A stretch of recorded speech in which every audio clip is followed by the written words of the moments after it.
Hey you, yes you. Are you struggling to keep track of several dozen assessments in one course? Worn out by competing extenuating circumstances and extension requests? Want to consolidate all your existing assessment into one easy to manage plan that isn't yet another essay? Then you need Portfolio Assessment, the simple, single and authentic assessment strategy. Portfolio Assessment comes in a variety of styles and scales and can help improve self-efficacy and reflective practice. Call now.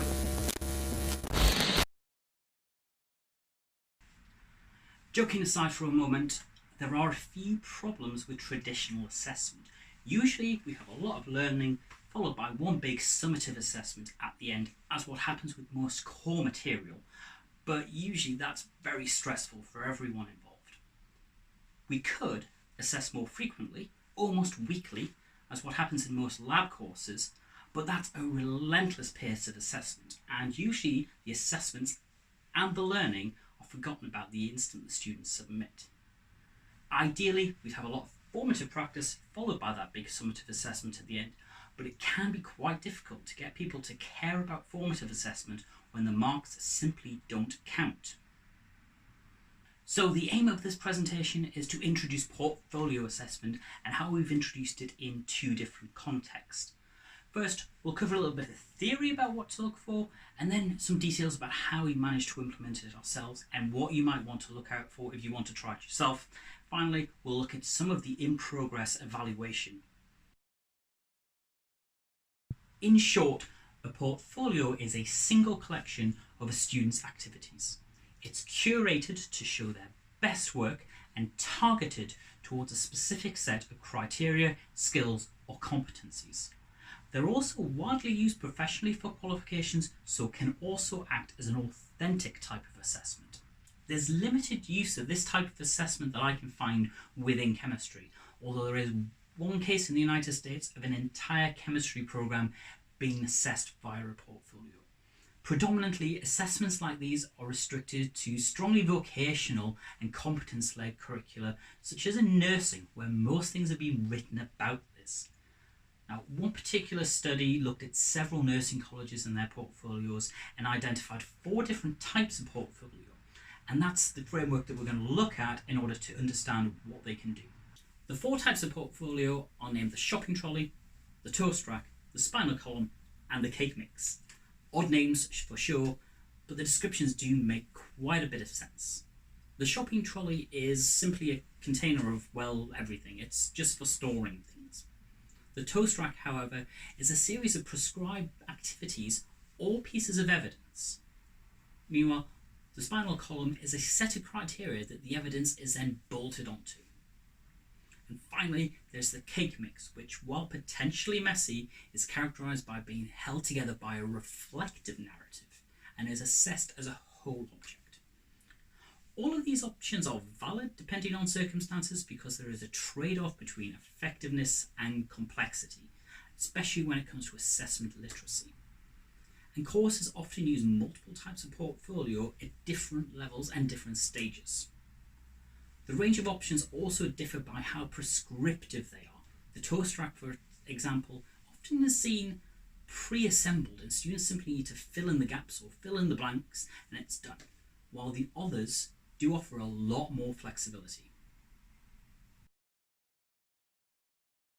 The first thing I'm going to talk about is how we've introduced this concept into our MChem project module. Traditionally, students have been given an engagement or effort mark via a supervisor. However, this is arbitrary, inconsistent, and ultimately unfair. So while the bulk of the project module marks still come from the project report, about 20% now come from the use of a portfolio, and this tracks students' skills and competence development over time. There were several iterations of the criteria during development, and after some were split, merged, split again, and then finally buried in soft peat for 3 months, we landed on 6 different criteria. Can you fill in paperwork like COSH and ethics forms? Can you adhere to what you said you do in that paperwork? Can you maintain and use your equipment? Can you keep a tidy lab notebook? Can you communicate successfully with colleagues and supervisors? And finally, can you use your initiative? The challenge in designing these criteria were that they had to be clear enough for students to match their work to, and specific enough to represent all the key attributes we'd expect a capable chemistry graduate to have. At the same time, they had to be broad enough to be applicable to a wide variety of projects, from heavily lab-based synthetic projects to computational projects to even chemical education projects. Types of acceptable evidence included signed statements from supervisors, photographic evidence, scans of forms, and even reflective statements. Many students turned out to be really good at using multiple types of evidence to address the same criterion, because this is a sign of a good, robust portfolio. The mark scheme guidance wasn't too prescriptive, mostly focusing on broad expectations. This was introduced to students at the start of the semester and discussed in more detail at a project fair a few weeks into the semester. Now, these face-to-face assessment literacy sessions are certainly vital, especially when the assignment is novel, but also it turns out training staff to be assessment literate is also very, very helpful. The chance for students to get formative feedback certainly helped as well, but a viral apocalypse happening shortly after the formative deadline left students with very little scope to improve upon their work and implement feedback, and unfortunately most of them had to make do with evidence that they'd already acquired. The second implementation I want to talk about is how we did this in the maths and biochemistry skills modules. Now, I'm not going to talk too much about the biochemistry side of it, but it was a very similar implementation.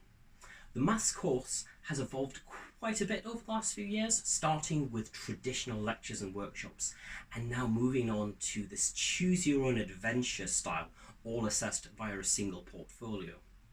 Here, we hope to build something a bit more cake mix-like by offering a freer form portfolio with a notable amount of reflective practice involved. 9 criteria were chosen for the portfolio, ranging from communication to technical skills and engagement with the content. And students were asked to submit any number of artifacts or pieces of evidence that would align to one or preferably more of these criteria. These artifacts could be completely freeform, it could be anything they liked, but they must have been accompanied by a pre-reflection which said where they were before they started learning, and a post-reflection of where they were afterwards and where they wanted to go next. One notable thing this brings to the table compared to previous iterations of this assessment was that it actually asked students to step outside of the module to find evidence of them applying their mathematical skills. This threw up quite a few surprises, from students learning Python and coding to them learning about complex numbers even though it wasn't formally required. This means we're assessing core mathematical abilities but aligned to the interests of the students rather than in a pure abstract sense. One downside to this, however, is workload, or at least the perception of it. Our MChem students submitted absolutely huge portfolios with mountains of evidence, and the second years did feel a little shortchanged by the amount of module marks going towards the portfolio. We're basically burdening students with having to do the learning and then learning the skills required to evidence it. That's quite a lot of work, and that does triangulate a little bit with literature on the subject. However, it's been overall a very positive experience, and we're interested in pursuing it further. Particularly, we're going to look at how this works long term. Does it affect long-term retention of skills? Can the portfolios be used as a reference later on, for instance? This is only a very short video, and there is a lot of finer detail to talk about, especially when it comes to implementing this in labs. So to finish off, just a few quick words of thanks. Firstly, to Graham Scott for giving me a discussion and presentation session with the Teaching Excellence Academy to go through this, and also to Tina Overton for discussions for how students could use badges as evidence, and also for how we would go about evaluating this. And finally to Hugh Jones, now at the University of Bradford, for doing a lot of the hard work building criteria and how we would structure this. So in the name of like, share and subscribe, thank you and goodbye.